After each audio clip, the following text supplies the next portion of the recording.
여러분 그 옆에 전후 좌우에 한 두세 분씩 이런 질문 한번 해보시겠어요? 뭐라고 질문하냐면 일주일 동안 만났던 만남이 있을 거 아니에요, 그죠? 사람과 만났던 만남 중에 가장 기억에 남는 만남이 있었는지, 인상 깊었던 만남이 있었는지 한번 물어보시고요. 그 인상 깊었던 만남이 왜 인상 깊었다고 생각이 되시는지, 왜 인상 깊었다고 생각하시는지 한번 물어보세요. 인상 깊었던, 옆에 분이 인상 깊었던 만남이 있었다. 옆에 분이 없었어요? 인상 깊은 만남 별로 없었군요. 있었대요? 있었어요. 그 왜 인상 깊었는지 물어보셨어요? 뭐라고? 왜 지금 물어본 거예요? 인상 깊었던 만남이 있었고 왜 인상 깊었는지 우리가 물어봤을 때 혹시 여러분 그 인상 깊었던 게 어떤 일을 해결하려고 그런 거였나요? 급한 일을 해결하려고. 아니면 그 사람 자체가 너무 좋아서 그 만남이 기억나는 건가요? 무슨 얘기인지 모르시겠어요? 그러니까 막 인상 깊었는데 내가 인상 깊었던 이유가 그분이 나의 어려움이나 곤란한 일이나 내가 해결해야 될 걸 도와주고 해결해줘서 내가 좀 편해져서 그런 건지, 아니면 그냥 만남 자체가 그냥 좋았고 일을 해결하려는 목적이 아니었지만 만남 자체가 좋았고 나에게 의미 있는 만남이었는지, 그걸 제가 이제 여러분에게 물어본 거예요. 오늘 본문 28절에 보면은요 정말 재밌는 일이 있어요. 뭐라고 얘기하고 있냐면, 자 28절에 볼게요. 그러나 편안하게 살만 하면 주님께서 보고 계시는데도 또다시 잘못된 일을 저질렀습니다. 편안하게 살만 하면은 내가 뭐 했다는 거예요? 다시 원래대로 리셋. 근데 리셋인데 좋은 쪽으로 리셋이 아니라 못된 짓을 했다는 거죠. 여러분 이스라엘 백성들 지금 보시면 알겠지만 쭉 그냥 빨간색만 여러분 봐도 알겠죠. 뭐가 지금 반복되고 있어요? 계속 뭐 곤란한 일이 있으면 하나님 도와주세요 라고 기도를 해요. 부르짖어서. 그러면 하나님이 도와주시죠. 도와주시면 편안하게 살만해져요. 그럼 또 어떻게 돼요?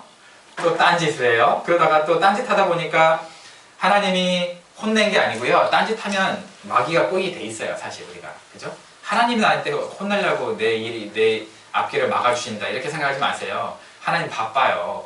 바빠 뒤지는데 당신 일까지 막아가면서까지 그럴 일이 없어요. 무슨 세디스트도 아니고 관종도 아니고 관음증 환자도 아니고 하나님, 그죠?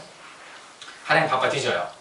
바빠 뒤지는데 만약에 내가 하나님의 뜻을 거스를 때 하나님께서 내 삶 가운데 좀 걸림돌이나 이렇게 방해하신다고 느껴지면 그건 은혜예요. 은혜.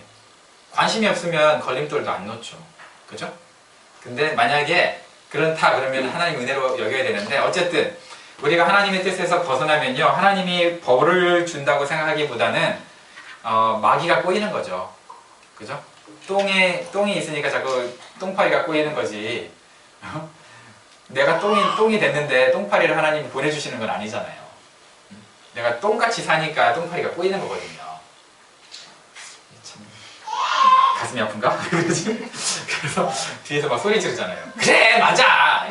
이것들아 잘 살아! 이러면서 유나가 좀 얘기하고 그렇다고 말이야. 근데 어쨌든 사람들이 참 희한해요. 살만하면 주님을 떠나요. 주님을 떠났다가 또 뭔가 일이 있으면은 하나님에게 돌아와요. 어쨌든 만남은 정기적인 것 같아요.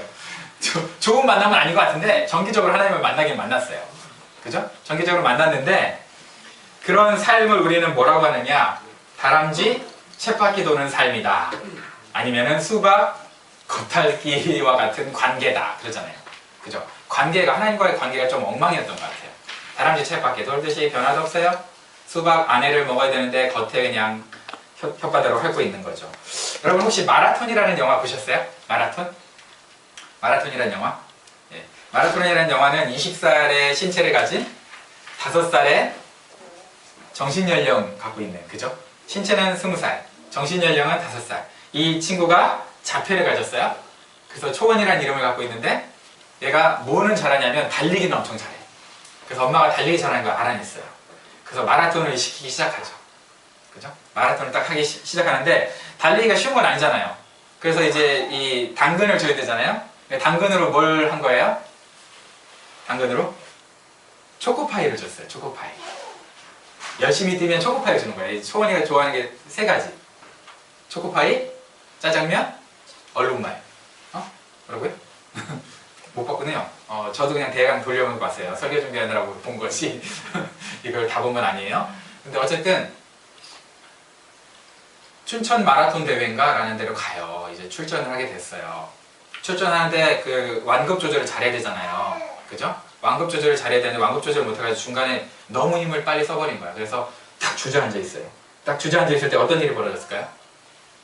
지나가던 어떤 다른 이제 마라토너가 지나가다가 우리 초원이한테 초코파이를 줘요. 이렇게 초코파이를 딱 줘요. 초코파이는 환장하거든요. 초코파이를 주니까 초코파이를 딱 받아서 어떻게 했을까요? 까가지고 한 입에 다 먹었죠. 영화들 안 봤구만. 안 먹었어요. 이거를 딱 받아서 까가지고 딱 먹고 막 힘내서 뛸 것 같은데 초코파이를 쥐고 다시 일어나요. 그래서 막 뛰어요. 초코파이를 안 먹고 뛰면서 초코파이를 슬그머니 땅에다가 떨어뜨려요. 그리고 뛰던 길을 계속 뛰어가요. 그러면서 이 초원이가 상상을 해요. 어떤 상상을 하냐면 그동안 자기가 살아오면서 모욕을 받고 손가락질 받고 막 다른 사람들이 막 이 초원이한테 막 그 안 좋은 대우를 했던 그런 장소들 있죠. 슈퍼마켓이라든가 지하철이라든가 이런 데를 자기가 지나는 상상을 해요. 자기가 살아가면서 상처받았던 곳이에요. 그런 것들을 지나는 상상을 하면서 거기서 그때는 막 손가락질하고 그랬었는데 사람들이 이상하게 보고 사람들이 다 박수를 쳐줘요. 그러니까 이 감독이 원하는 건 뭐냐면 초코파이를 내려놓는 순간 어떻게 된 거예요? 자기의 모든 과거의 상처들도 다 내려놓을 수 있고 자기가 목적지를 향해서 갈 수 있다는 것을 지금 말하고 있는 것 같아요. 제가 감독님 만나보지 않아서 모르겠는데 그런 것 같아요. 초원이한테 달리기에 그 동기부여를 줬던 거는 초코파이예요. 이 친구의 유일한 삶의 목적은 초코파이였어요. 그죠? 초코파이 하나 쥐으려고, 그걸 먹으려고. 근데 그걸 내려놓고 뛰는 순간 삶의 목적이 바뀌었어요. 손가락질하고 조롱했던 사람들이 박수치는 인생으로 바뀌었어요. 사람들이 환호성을, 나에게 상처를 줬던 그 장소가 나를 향해서 환호성을 지르는 장소로 변했어요. 상처를 저편으로 이제 어떻게 한 거예요? 밀어낸 거예요. 자기 삶에서. 그 내용이 줄거리가 바로 이 마라톤이에요. 여러분 돈 벌고 영주권 따고 그 다음에 생활 안정시키고 결혼하고 가정을 안정시키고 이런 것들이 뭐가 나쁘겠어요. 당연히 그렇게 해야죠. 그죠? 당연히 우리가 그렇게 살아야 돼요. 그런데 우리가 그렇게 인생의 문제들이 우리 인생의 문제 해결이 핵심이 되잖아요. 마치 초코파이처럼. 그러면은 거기서 벗어나지 못하는 거죠. 초코파이를 주려는 인생에 상처가 가득한 것처럼 우리가 그냥 이 땅에서 살려는 인생에 모든 것을 올인하면 상처가 가득할 수밖에 없는 거예요. 그러니까 우리는 또 그 상처 안 받으려고 하나님께 매달렸어요. 매달리면서 어떻게 해요? 하나님의 능력이 필요한 거지 하나님의 성품이 필요하지 않은 거죠. 하나님이 나의 모든 문제를 해결해 줄 그런 키를 갖고 있으니까 알랑방군 잘 끼는데 하나님과의 인격적인 관계에는 깊이가 없어지는 거예요. 그러니까 우리가 하나님과 관계를 맺는 이유가 뭐예요? 그분의 능력이 필요해서 결과가 좋아야 되니까. 그죠? 근데 관계에는 신경을 안 써요. 하나님과의 관계에서는. 제가 옛날에 섬기던 교회에서 어떤 친구가 있어요. 근데 이분은 인사성도 밝고 굉장히 저한테 잘해. 교회에서도 잘하고 뭐 밖에서 만나도 잘해. 깍듯해요. 근데 이 청년이 저한테 잘한 이유는 뭐였냐면요. 혹시라도 나중에 저에게 도움이 필요할 때 쉽게 도움을 받으려고. 쉽게. 그죠? 그래서 그런 차원에서 나한테 굉장히 깍듯해요. 물론 막 나가는 사람보단 낫죠. 그죠? 뭐 목사님 훨씬 내가 당신한테 도움받을 것 같아? 뭐 그런 거 없어. 그래서 막 나가는 사람보다야 확실히 지혜로운 처세술이죠. 그죠? 그렇지만 볼장 다 봤으니까 이제는 당신 필요 없어 라고 연락 안 하는 그런 관계였다면 지금까지도 연락 안 하거든요. 거기 담당할 때는 엄청 막 전화질도 하고 막 엄청 막 도움 필요할 때는 엄청 막 그랬었어요. 근데 지금 연락도 안 해요. 저랑 그런 건 괜찮은데 하나님이랑도 그러신 분이 있어요. 지금 이스라엘 백성들이 그랬네. 그죠? 문제 해결되면 쌩 까고, 그죠? 문제가 생기면 다시 한번 비벼대고, 문제 해결되면 또 쌩 까고, 이게 다람쥐 쳇바퀴 돌듯이 그런 거예요. 하나님 눈밖에 나면 하나님이 나에게 불이익을 주거나 내 인생에 태클 걸까봐. 저는 아까 전에 얘기했죠. 하나님 바빠요. 당신에 관심 없으면 인생에 태클도 안 걸어요. 왜 걸어요? 바빠 죽겠는데. 그죠? 하나님 바빠요. 어떤 분들은요, 제가 시간이 엄청 많이 널널해가지고요, 자기의 인생을 일거수일투족 감시하는 줄 알아요. 내가 할 일이 그렇게 없겠어요.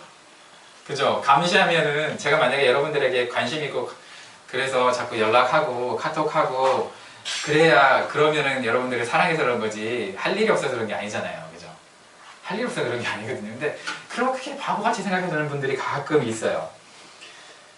어떤 분이 크리스마스에 와가지고요, 대표기도 시켰대요.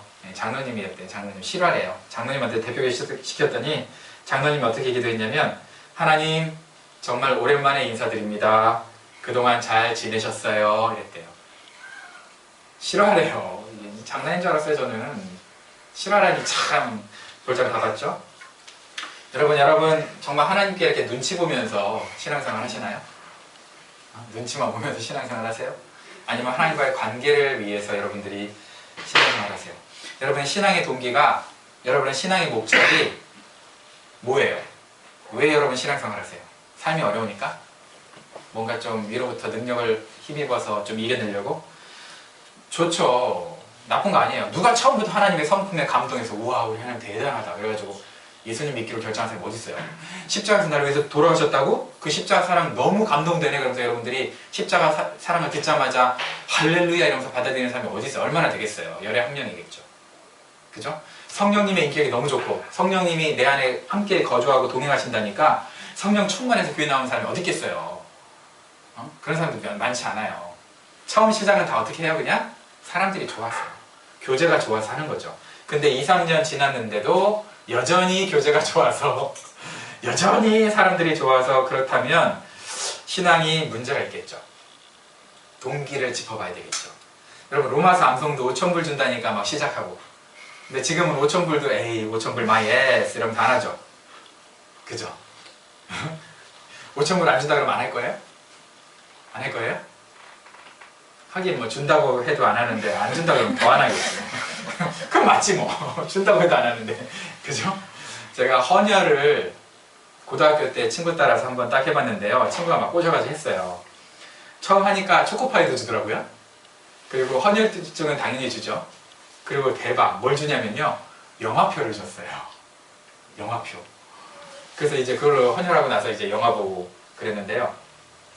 제가 헌혈했던 이유가 뭐였냐면, 솔직히 친구가 자꾸 꼬셔서 막 에이 겁쟁이 이래서 이제 같이 한 것도 있어요. 근데 제가 AB형이거든요. AB형이 천재 아니면 미친놈이잖아요. 그죠? 사람들이 저는 후자라고 얘기를 하는 거예요. 그래서 나는 후자도 되기 싫고 천재도 되기 싫어서 내가 AB형이 아닐 수도 있겠다라는 생각에 제 혈액형을 알아보려고 헌혈을 한 거예요. 근데 결과가 어떻게 됐을까요? AB형이더라고요. 그래서 그랬는데 제 혈액형 하려고 제가 헌혈을 했는데 이것저것 많이 주니까 기분은 좋았죠. 근데 그게 동기가 된다면 전 그렇잖아요.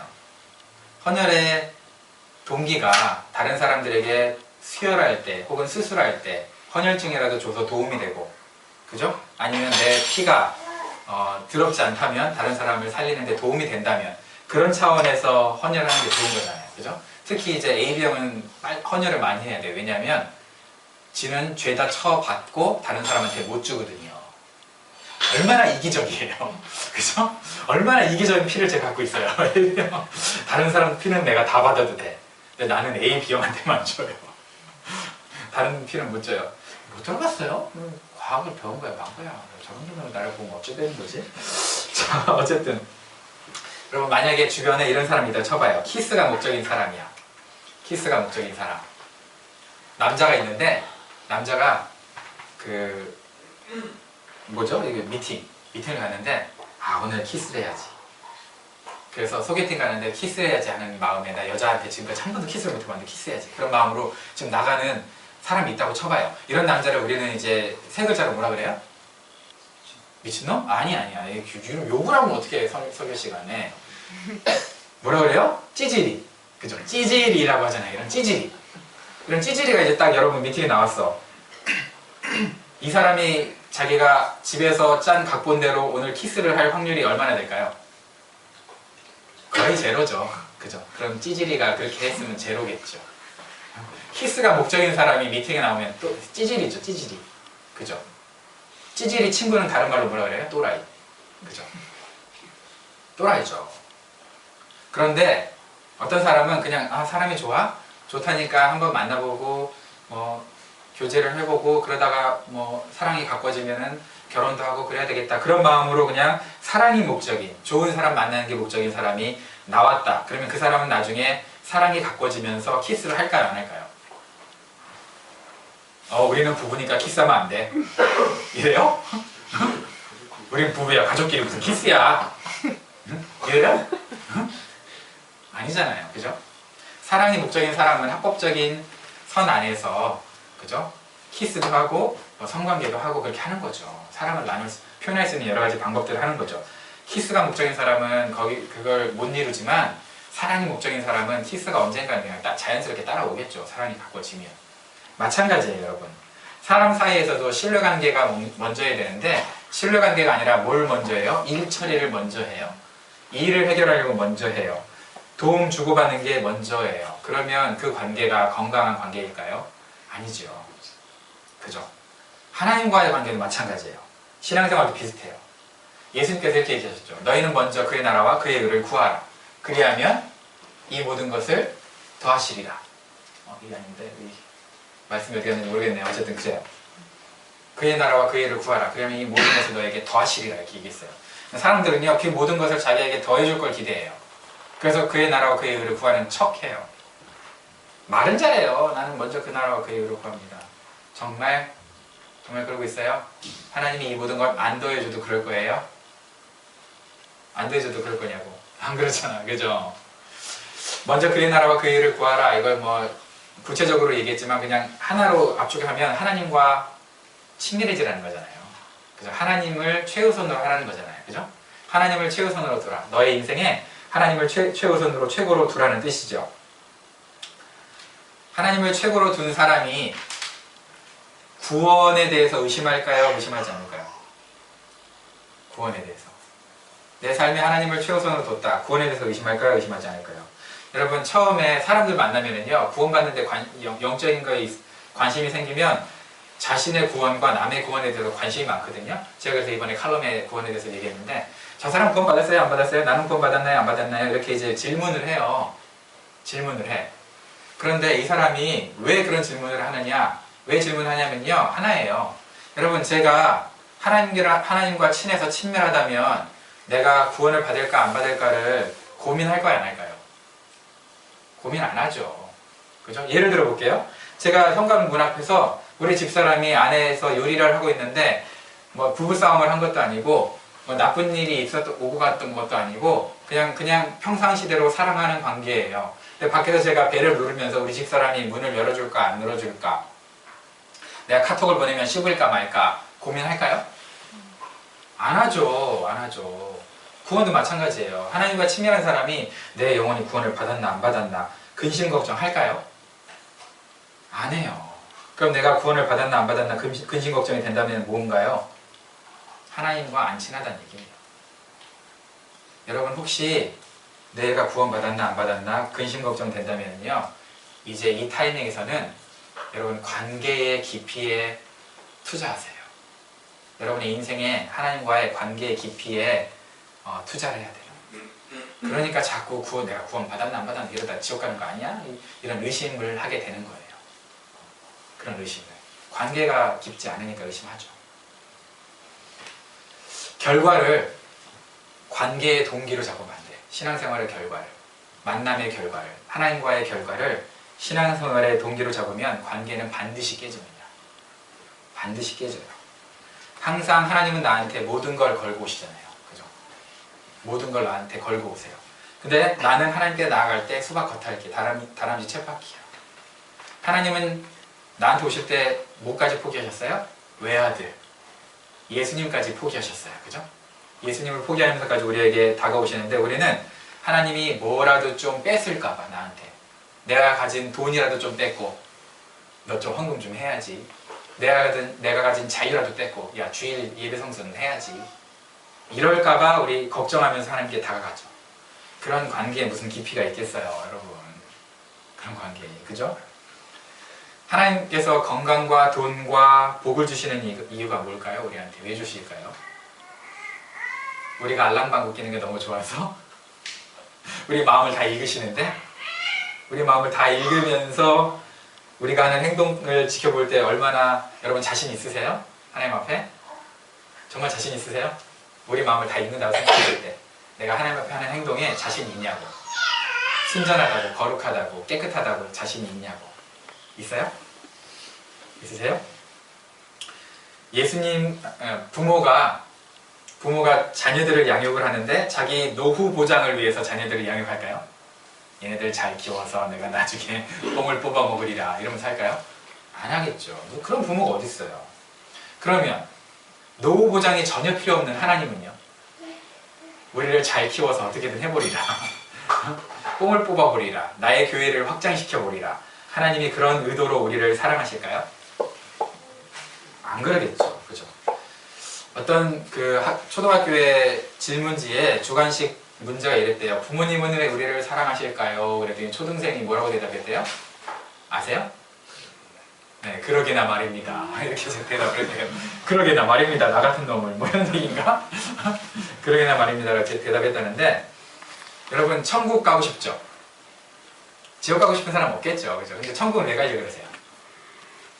천국 왜 가려고? 지옥 갈 수 없으니까? 그렇죠. 그것도 답이겠죠? 근데 여러분 진짜 지옥은 어디라고 생각하세요? 진짜 지옥. 여러분 정말 지옥 같다라고 느꼈을 때가 언제냐면 사람들이 관계에서 내가 정말 싫어하는 사람이 내 옆에 앉았을 때나 내 주변에 있을 때 그걸 지옥 같다라고 느낀대요. 그걸 지옥 같다라고. 그럼 우리가 그걸 그러니까 돌이켜보면 하나님이 나한테 편하지 않으면 내 삶 가운데 예수님이 동행하시고 성령 하나님이 동행하시는 게 편하지 않으면 천국은 누가 항상 계세요? 하나님이 항상 계시죠? 그럼 여기서 하나님이 나와 함께 동행하는 게 거북스럽고 내 생활 가운데 예수님이 동행하시는 게 꼭 나를 감시하는 것 같고 그런 느낌의 삶을 살고 있다면 현재 여러분 천국이 더 이상 여러분에게 천국은 아니겠죠. 그죠? 천국이 지옥이겠지. 차라리 지옥이 낫겠죠. 예수님 없는. 눈치 안 봐도 되는. 예수님 눈치 안 보고 성령님 눈치 안 보고 하나님 눈치 안 보는 그런 지옥이 낫겠죠. 다행히도 하나님은 서운할 때 서운하다는 표시를 하세요. 우리한테. 어떻게 표시하시느냐? 우리를 사랑하신다면 우리에게 고난을 주세요. 우리를 사랑하시니까 고난을 주세요. 그래서 우리 삶에 고난이 있는 거예요. 고난이 우리 삶에 있다 그러면 그 고난을 하나님의 저주나 이런 걸로 생각하지 말고요. 나를 사랑하는 회초리, 책망 혹은 나의 관계를 점검해보라는 그런 사인으로 여러분들이 생각하면 돼요. 여러분 아프리카의 어느 마을에는요. 갑자기 1년에 한두 번씩 폭우가 쏟아진대요. 막 폭우가 쏟아지면 느닷없이 강이 생기나 봐요. 근데 강을 건너야 되잖아요. 근데 강을 건널 때 어떻게 건너냐면 주변에서 가장 큰 돌을 몸에 안고 건넌대요. 왜? 그래야 무거워서 이 탕류에 휩쓸리지 않는 거예요. 그렇게 해서 건너는데 내가 이 강을 좀 쉽게 건너보리라 하면서 주머니에 짱돌 2개, 3개 넣고 건너면 어떻게 될까요? 휩쓸려 가는 거죠. 그죠? 그러니까 그럴 때는 가장 무거운 걸 내가 들어야 휩쓸리지 않겠죠. 세상도 마찬가지거든요. 세상에서도 저와 여러분의 삶을 영적으로 살지 못하게 흙탕물이 거세게 흘러 넘쳐요. 그럼 그 강을 우리가 건너면서 중심을 잡으면서 이겨내려면 고난은 무거울수록 힘겨울수록 우리가 우리의 무게중심을 잡고 그 인생을 버틸 수 있는 거예요. 우리는 근데 이거 지금 너무 무겁다면서 이거를 던져버리면 어떻게 되겠어요? 그죠? 자기 고난이나 그게 뭐 여러 가지 형태로 나타나겠죠. 개인마다 다르니까. 근데 그런 것들을 그냥 너무 무겁다고 던져버리면, 벗어버리면 어떻게 되겠어요? 그러면 우리 인생도 같이 휩쓸려 가는 거죠. 여러분, 하나님과 친밀한 분들 보면 부러우시죠? 안 부러우세요? 친밀한 분들 보면 전 부러워요. 부러운데 그분들이 제일 처음부터 하나님과 친밀했을까요? 그분들도 제일 처음에는 결과주의자였을 거예요. 그죠? 결과주의자였겠지만 인생을 뛰다 보니까 하나님과 어떻게 되겠어요? 더 친밀해졌겠죠. 생각해 보세요. 그 사람들이 인생을 뛰는 42.19km를 뛰는 목적이 다 뛴 다음에 그 금메달 그 단상 있잖아요. 시상식에 딱 해가지고 원래 이제 메달 이렇게 깨물잖아요. 메달 깨무는 거 대신에 초코파이를 까가지고 먹고 있다 그러면 난 이것 때문에 뛰었어. 이러면은 사람들이 비웃겠죠. 우리 인생은요. 그 90년대는 그 소중한 인생을 기껏 뛴 이유가 당신의 인생을 왜 뛰어왔습니까? 했더니만 내 인생은요. 돈 좀 벌고요. 안락한 생활 좀 하고요. 결혼도 하고요. 자녀 양육하고요. 다 좋은 거에 나쁘다는 게 아니에요. 근데 그걸 위해서 내가 그렇게 열심히 뛰어왔어요 라고 얘기한다면 얼마나 나중에 여러분 초코파이 하나 들고 단상에 서가지고 42.19m를 뛴 사람이 허무한 것처럼 여러분의 인생도 허무하겠어요? 얼마나 허무할 것 같으세요?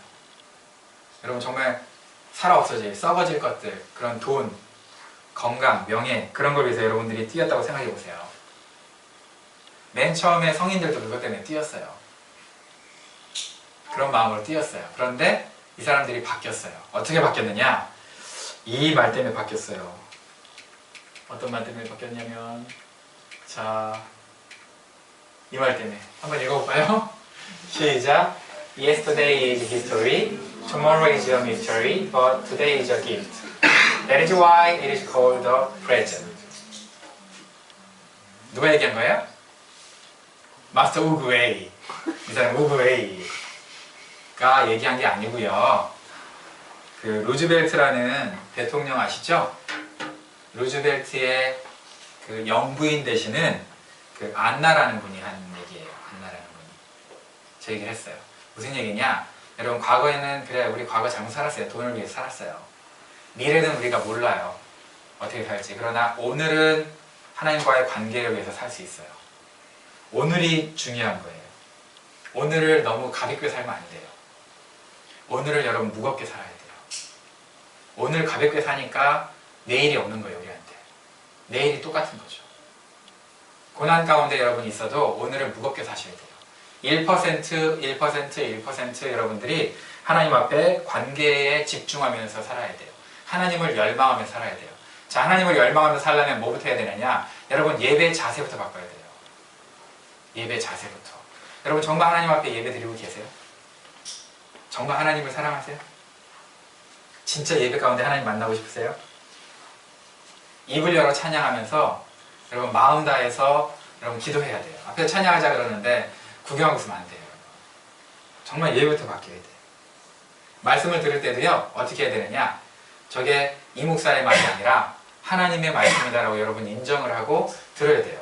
제가 하나님을 살아계신다는 걸 알고 내 목회에 대해서 하나님께서 평가하실 것을 아는 사람이 이 자리에 서가지고 헛소리나 찍찍하겠어요? 그렇게 생각하세요? 그죠? 헛소리 찍찍하려고 꼴랑 요 인원 가지고 하겠어요? 제가 헛소리 찍찍하면 몇천 명 모을 수 있어요. 하나님의 말씀은요 사람을 통해서 오는 거지만 하나님의 말씀이에요. 그래서 여러분들 그 가운데 하나를 잡아서 내가 저 말씀 가운데 하나를 순종해야지 하면서 여러분들이 순종할 말씀을 하나 찾아내야 되는 거예요. 그래서 일주일 동안 그거를 씨름하면서 순종해 보고요. 그리고 그거를 이제 목장에서 나누는 거예요. 그게 삶이 예배가 된 거죠. 맨날 삶은 예배래. 말은 잘해요. 삶이 예배인 사람 본 적이 없어요. 삶이 예배라고 얘기하는 사람 많은데 어떻게 해서 삶이 예배가 되겠어요? 말씀대로 순종하려고 해야지 삶이 예배가 되겠죠. 주님과 동행하자고 여러분 많이 기도 제목 내놨었죠. 요즘엔 쏙 들어갔죠. 왜 주님과 동행이 기도 제목이었어요? 근데 정말 주님과 동행하셨어요? 아니잖아요. 그죠? 주님과 동행하면 우리의 삶이 그냥 하나님 앞에 우리가 예배부터 잘 드려야 돼요. 정말 예배부터 하나님 앞에 진실한 마음으로 드려야 돼요. 주일 예배가 제대로 안 드려졌는데 무슨 삶의 예배가 되겠어요? 당연히 안 되죠. 주일 예배부터 제대로 못 드렸는데.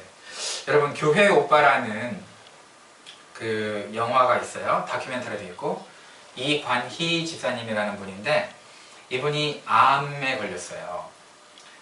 뭐 자세한 내용은 다 생략하고 암에 걸렸는데 이제 오늘 내일 해요. 오늘 내일 하는데 주변에서 너무 고통스러워하니까 몰핀을 주려고 해요. 진통제 주려고 하는데 이걸 안 맞으려고 해요. 왜 안 맞으려고 했을까요? 고난을 즐기는 놈이라서. 왜 안 맞으려고 그랬냐면 자기가 매일 하나님 앞에 예배를 드리는데 맨정신으로 드리고 싶지 약에 취해서 해롱해롱 거리면서 예배하고 싶지 않다는 거예요.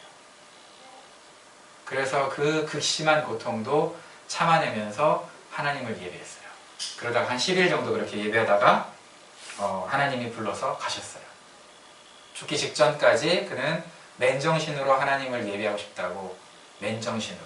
그래서 고통을 감내했어요. 진통제를 거부했어요. 그분이 예배에 대한 자세와 우리의 자세를 비교해보면 야, 차이가 너무 심하죠. 그죠? 예배부터 여러분 시작해서 하나님과의 관계를 여러분 신경 쓰세요. 하나님 눈이 안 보인다고 함부로 대하지 마세요. 하나님 눈이 안 보이니까 더 여러분 중심을 하시는 거예요. 영적인 존재라서. 그래서 우리가 하나님을 정말 사랑하고 하나님 말씀에 순종하고 하나님 말씀에 순종한 걸 이웃 섬김으로 표현하는 거예요. 그래야 관계가 깊어져요. 하나님이 이웃을 섬기는 게 하나님 성품이니까. 하나님 성품 닮아갈 때. 그럴 때 우리가 하나님과의 관계가 깊어져요. 여러분, 관계의 결과로 하나님과의 관계의 결과로 썩어질 것들을 얻어내려고 치사하게 그런 신앙생활을 살아왔다면 이제는 오늘부터 내려놓고 초코파이 내려놓고 신뢰로 여러분 다가가시길 원합니다. 하나님 앞에 신뢰의 깊이로 여러분 다가가세요. 그러면 여러분의 인생이 하루하루 달라졌다는 것을 발견하게 될 거예요. 우리 다른 사람들이 나를 도구로 대할 때 기분 나쁘죠? 그죠? 사람들이 나를 도구로 대할 때 여러분 은근히 기분 나쁘잖아요. 자기 일 해결하려고. 근데 우리는 하나님을 도구로 대하면서도 하나님이 기분 나쁠 거라고 생각을 못해요. 너무나 안타깝죠. 하나님을 도구로 대하지 마십시오. 하나님은 관계로 솔직함으로 나아가야 되는 분이에요. 예배부터 바꾸세요. 예배 자세부터 바꾸세요. 그리고 말씀에 대하는 자세도 바꾸시고 말씀을 붙들고 일주일 살아가는 자세도 바꾸세요. 목장 모임을 대하는 자세도 바꾸세요. 신교 모임이 아니에요. 하나님이 함께 하시는 모임이고 그때 여러분 삶을 이퀴핑해주고 디벨롭해주고 평가하는, 이벨루에이트 해주는 시간이 그 시간이에요. 그래서 제가 목장에 꼭 가라고 그러는 거예요. 그런 저와 여러분들 되셔서 1년 후에 비슷한 설교가 나왔을 때는 우리의 예배의 질이 달라지고 여러분의 삶이 인격적인 관계가 하나님과의 깊이가 달라지는 우리 예담교회 되시기를 주님의 이름으로 축원합니다.